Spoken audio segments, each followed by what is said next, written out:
తెలంగాణలో మిన్నంటిన republic day వేడుకలు రామలింగేశ్వర స్వామి ఆలయంలో ఘనంగా వార్షిక బ్రహ్మోత్సవాలు. ఇలాంటి టాప్ 10 తెలంగాణ న్యూస్ ఇప్పుడు చూద్దాం. వికసిత భారత్ అనుగుణంగా ముందుకెళ్తున్నామన్నారు గవర్నర్ జిష్ణుదేవ్ వర్మ. 2047 నాటికి $3 ట్రిలియన్ ఎకానమీ టార్గెట్ గా పనిచేస్తున్నామని తెలిపారు. సికింద్రాబాద్ పరేడ్ గ్రౌండ్ లో జరిగిన గణతంత్ర వేడుకల్లో గవర్నర్ జిష్ణుదేవ్ వర్మ పాల్గొన్నారు. జాతీయ జెండాను ఆవిష్కరించారు.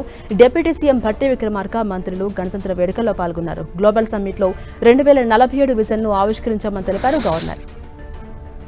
తెలంగాణ శాసన మండలి ప్రాంగణంలో జాతీయ పతాకాన్ని ఆవిష్కరించారు చైర్మన్ గుత్తా సుఖేందర్ రెడ్డి. ఈ కార్యక్రమానికి డిప్యూటీ చైర్మన్ బండ్ల ప్రకాష్, ఎమ్మెల్యేలు అద్దంకి దయాకర్, చిన్నారెడ్డి పాల్గొన్నారు. అటు అసెంబ్లీ ప్రాంగణంలోనూ జాతీయ పతాకాన్ని ఆవిష్కరించారు స్పీకర్ ప్రసాద్ కుమార్.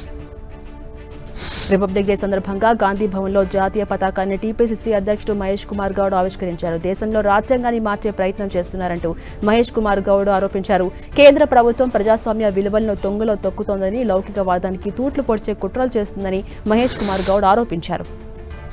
రాష్ట్ర బీజేపీ ప్రధాన కార్యాలయంలో గణతంత్ర దినోత్సవ వేడుకలు గ్రాండ్గా జరిగాయి. జాతీయ జెండాను బీజేపీ చీఫ్ రామచంద్రరావు ఆవిష్కరించారు. కాంగ్రెస్ లోక్సభ ప్రతిపక్ష నేత రాహుల్ గాంధీ రాజ్యాంగాన్ని అవమానిస్తున్నారంటూ రామచంద్రరావు ఆరోపించారు. దేశంలో ఉన్నవారికే ఓటు హక్కు ఉండాలని, చొరబాటుదారులకు ఓటు హక్కు ఉండొద్దన్నారు. జీహెచ్ఎంసీ ప్రధాన కార్యాలయంలో ఘనంగా 77వ భారత్ గణతంత్ర దినోత్సవ వేడుకలు జరిగాయి. జీహెచ్ఎంసీ కమిషనర్ ఆర్వి కర్ణన్ జాతీయ పతాకాన్ని ఆవిష్కరించారు. ఈ కార్యక్రమంలో mayor Gadwala Vijayalakshmi, deputy mayor Srilatha Shobhan Reddy, అదనపు కమిషనర్లు, వివిధ విభాగాల ఉన్నతాధికారులు, సిబ్బంది పాల్గొన్నారు. కాంగ్రెస్ పై ఫుల్ ఫైర్ అయ్యారు మాజీ మంత్రి కేటీఆర్. ఫిరాయింపు ఎమ్మెల్యేలు పార్టీ మారినట్లు అన్ని ఆధారాలున్నా స్పీకర్ కు కనిపించట్లేదని ఆరోపించారు. ఫిరాయింపు ఎమ్మెల్యేలకు పార్టీ మారినట్టు చెప్పే దమ్ము లేదన్నారు. కాంగ్రెస్ హామీలపై తాము నిలదీస్తుంటే తమపై కేసులు పెడుతున్నారని విమర్శించారు.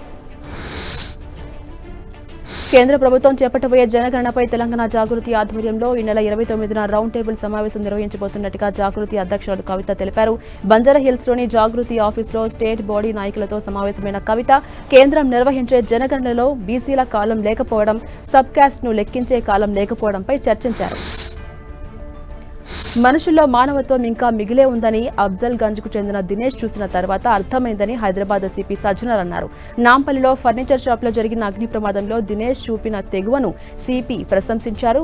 ఒక పక్క మంటలు, మరోపక్క ఆక్రందనలు అయినా తన ప్రాణాన్ని పణంగా పెట్టి సహాయక కార్యక్రమాల్లో పాల్గొన్నాడంటూ కొనియాడారు.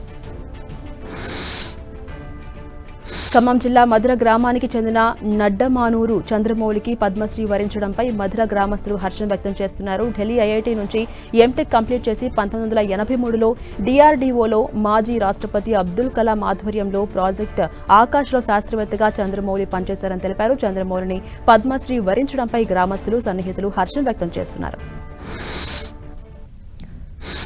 తెలంగాణ శ్రీశైలంగా పిలిచే పార్వతీ జడల రామలింగేశ్వర స్వామివారి దేవస్థానంలో వార్షిక బ్రహ్మోత్సవాలు అత్యంత వైభవంగా కొనసాగుతున్నాయి. ఈ నెల 30 వరకు ఈ ఉత్సవాలు నిర్వహించబోతున్నారు. ఉత్సవాల్లో భాగంగా ఇవాళ తెల్లవారుజామున రథసప్తమి గడియల్లో స్వామి అమ్మవార్ల కళ్యాణం వైభవంగా నిర్వహించారు.